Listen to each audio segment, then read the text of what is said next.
काय झालं रे, काऊन रडू राहिला? तुला माहिती का सगळ्यात हरामखोर कोण आहे? राजकारणी नेते सगळ्यात हरामखोर. ते तर आहेच, त्याच्यापेक्षा बी मोठा हरामखोर कोण आहे माहिती का? कोण आहे? मग सासरा. कस काय? सासऱ्यानं धरून हाणलं होतं काय तुला? तू चुप रे बेवड्या, मी सांगू राहिलो ना. काय केलं तुझ्या सासऱ्यानं? मग सासऱ्यानं चांगली पोरगी मांग ठुली आणि एकदम भंगार पोरगी मग गळ्यात गुतून दिली.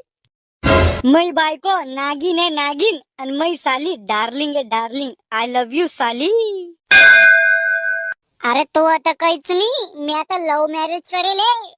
चांगली गोष्ट आहे ना, मग प्रेम सक्सेस झालं तू. काय घंटा चांगली गोष्ट आहे. मै बायको मला रोज आणती लाता खाली, कधी बेलण्या खाली, कधी झाडू खाली, जे हातात पडन त्यानं आणती. हे तर अन्याय आहे, अत्याचार आहे पुरुष.